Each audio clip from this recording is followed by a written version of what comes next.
السلام علیکم، میں ہوں ناصر عباسی اور آپ دیکھ رہے ہیں ہمارا یوٹیوب چینل۔ آج ہم بات کریں گے کچھ ملکی سیاست میں سرگرم قومی لیڈروں کے بارے میں۔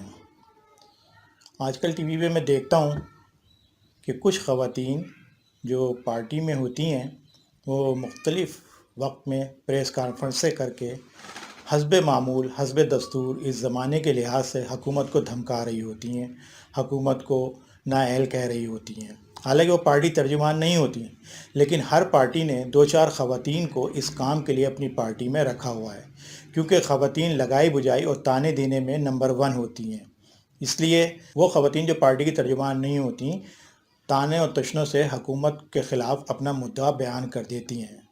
اللہ اللہ، کیا وقت آ گیا! گلی کوچوں میں گھومنے والے معمولی لوگ اب ہمارے لیڈر بن گئے، یعنی قومی لیڈر۔ ٹھگ، پیدہ گیر، اٹھائی گیرے، سود خور، شرابی، زانی، جواری، لٹیرے، ڈاکو، چور، اسلحے کے اسمگلر، منشیات فروش، لڑکیوں کے سپلائر اور بچوں کی پورنوگرافی فلمیں بنانے والے، یہ ہمارے قومی لیڈر ہیں، یہ ہمارے طرح امتیاز ہیں، یہ ہماری قوم کی آن بان شان اور ہمارے ملک کا نام ہے۔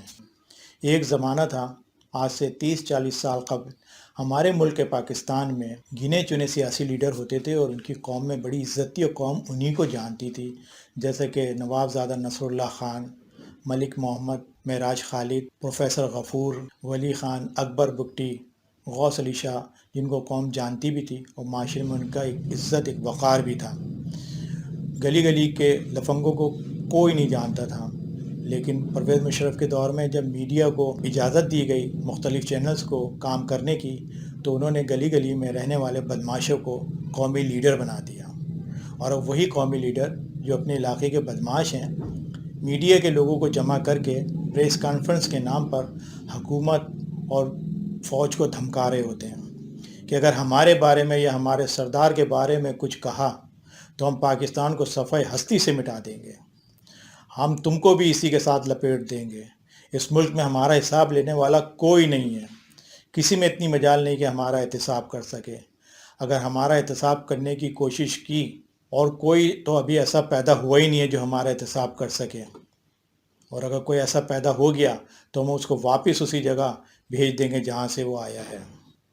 ہر جرائم پیشہ اور ان کا سردار اپنے حرام مال کی بدولت، جو یقیناً ناجائز ذرائع سے کمایا گیا، لیڈر بن گیا۔ ان کو موجودہ دور میں ڈان بھی کہا جاتا ہے۔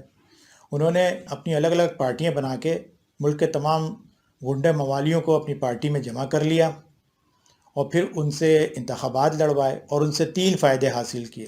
نمبر 1 کہ جب پارٹی میں شامل ہو تو پارٹی فنڈ میں ڈھیروں روپے دو، جب حکومت میں کوئی عہدہ مل جائے تو خود بھی خوب مال لوٹو اور اس میں سے ہمیں بھی حصہ دو، اور تیسرے خود ملک کے بڑے عہدیدار بن کے خزانہ لوٹ کے مالا مال کھرب پتی بن گئے۔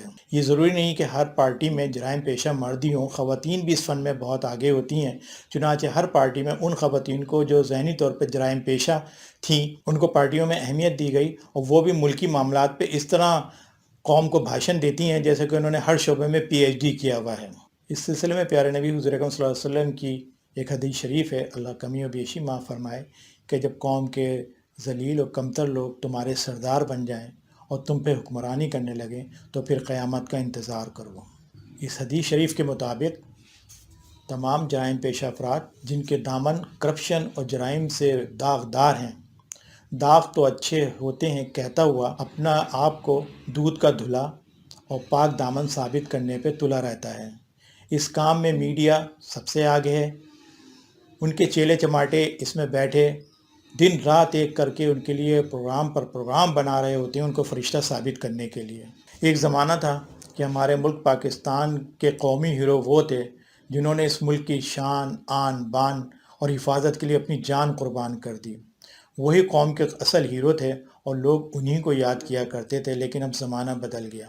اب ایک سنچری بنانے والا قومی ہیرو، پہاڑ کی چوٹی سر کرنے والا قومی ہیرو، ملک کو لوٹنے والا قومی ہیرو، ناچ گا کے پیسہ کمانے والا قومی ہیرو، حالانکہ ان کو پرانے زمانے میں ڈوم اور بھانڈ کہا جاتا تھا، پوری زندگی اپنا جسم بیچ کر دھندا کرنے والی کو مادام اور میڈم کا خطاب دیا جاتا ہے، معاشرے میں ان کی عزت ہوتی ہے، عزت سے ان کا نام لیا جاتا ہے، ٹی وی پہ انٹرویوز ہوتے ہیں، اخباروں میں بڑی بڑی تصویریں چھپتی ہیں، اور جو انٹرویو لے رہا ہوتا ہے وہ ان کے قدموں میں بیٹھا ہوتا ہے. اس کو قوم کی ہیروئن ثابت کیا جاتا ہے، سمجھایا جاتا ہے، اور اس کام میں میڈیا اور ان کے اینکر سب سے آگے آگے ہوتے ہیں. جو ہماری قوم کے ہیرو ہیں، ایک زمانے میں اسکولوں میں ان کے لیے چھٹی ہوا کرتی تھی.